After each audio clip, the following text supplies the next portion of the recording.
Okay then, so we know now what functions are, hopefully, and we know that methods are functions too. And we've also seen that we can pass arguments into functions and methods when we invoke them, and we can use those values, those arguments, inside the function. Now, so far those arguments that we've been passing in have just been things like strings or numbers or something, but we can also pass in a function as an argument. And when we do this, the function we pass in is called a callback function. So take a look at this example. I've created here a function called myFunc. It's an arrow function, and it takes in as a parameter a callback function. Now this can be called whatever you want. You don't have to call it callback function. This is just what I've called it. So inside this function right here, we do something, and then at some point the idea is that we call this callback function. Okay, so when we invoke myFunc, we need to pass in some kind of function as a parameter. So what I'm doing is calling myFunc down here, and let me just cut this for a second so you can see we're just calling the function like that. Then as an argument, instead of passing in like a string like we normally would, instead what we're doing is we're passing in a function as an argument. So this is just a regular function using a function keyword, and inside it does something.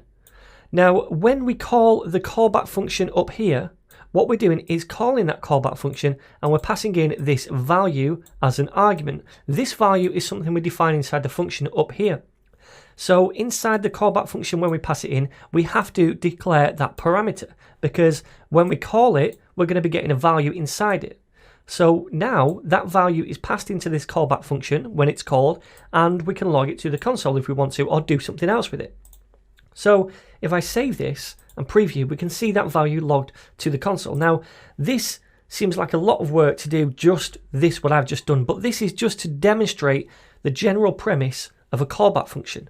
We pass a function into something, another function, as an argument, and at some point in that other function, that callback function will probably be called and maybe passed a value which we can take in.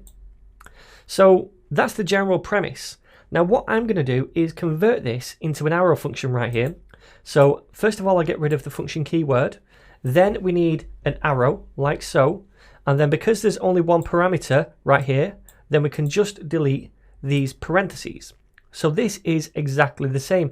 And this, a lot of the time, is how you're going to see callback functions defined, okay, when we pass them into another function. So that's the general premise when we're creating our own function here and taking in a callback function. We define that callback function right here. Okay, so now we know that, what I'm going to do is delete this, and you can see here I've created a variable called people, and this is equal to an array of different people. They're all strings. Now what I'm going to do now is use a built-in array method. Okay, so remember, methods are just functions. We're using a function on this array. So I'm going to take people, and this method is called ForEach. Now then, ForEach is a method which iterates over an array. It's a bit like a loop where we iterate over some kind of array, but in my eyes, this is a little more elegant. Now this ForEach method expects as an argument in here a callback function. So let's do this as a regular function first of all, because sometimes I think it's easier to visualize this way. So, like so. And then if I say in here console.log, and we'll say, I don't know, something. So what this ForEach method does here is it iterates through an array, and the array it's iterating through is people. And for each element inside that array, it calls this callback function.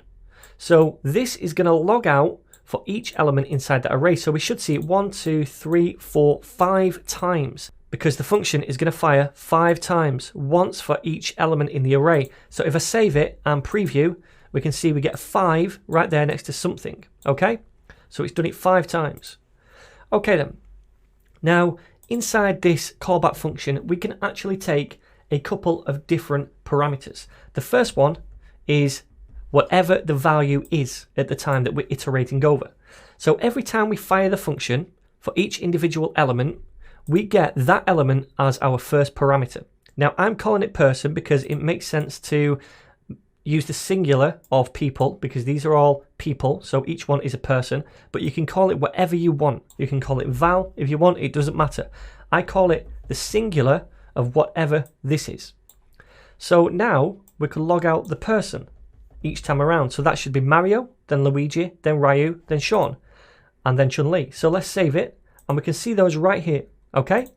So again, all we're doing is iterating through this array using ForEach and firing a callback function, which we pass through as a parameter, or an argument rather, to the ForEach method for each individual item in the array, and we get access to that person in the array each time around. Okay then, so now let's convert this into an arrow function right here, because that's mainly how you're going to see this written. So we delete the function keyword and we add our arrow right here like so. Now, because there's only one parameter, we can delete this if we want to. So now it's just person into the arrow function. So if we save this, it's going to do exactly the same thing. All right. So you're going to see me write callback functions like this a lot of the time using arrow functions. Now then, this callback function right here inside ForEach not only takes the value of each individual element as a parameter, but we can also take in a second optional parameter, and that is the index of the element. So when we fire the function for the first time, it's going to be 0 because that's the index. Then the second time, it's going to be 1 because that's the index. Then 2, then 3. So we could log out the index and the person. So if we save that and preview, we can see now we get the index and the person. So they're the two different parameters we can pass into this function. Now, if you wanted to, you could define a callback function somewhere else and then just pass it in to the ForEach method or whatever method we're using. Now, to do that, I'm going to come up here and create a new const, and I'm going to call this log person. And this is going to be equal to an arrow function. We take in the person and the index, much like we did down here. Then inside this function, I'm going to just log a template string. So I'm going to say console.log and then a template string. We're going to output, first of all, the index variable, and then I'm going to output a dash, and then I'll say hello, and then the person.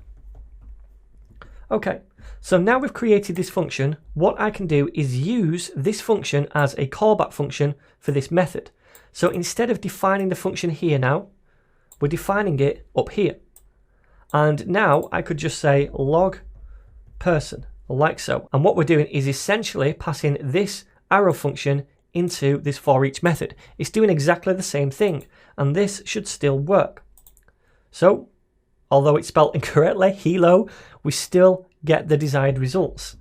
So a lot of the time, you're going to see me write callback functions directly in here, especially when they're just small functions, because I think it's easier than writing separate functions out here somewhere then passing them in. It looks nicer as well. But sometimes if we have a large function, then we're going to externalize them, create them somewhere else, and then pass them in as a callback function. So hopefully now you understand what callback functions are. They're just normal functions that we pass into another function or another method as an argument.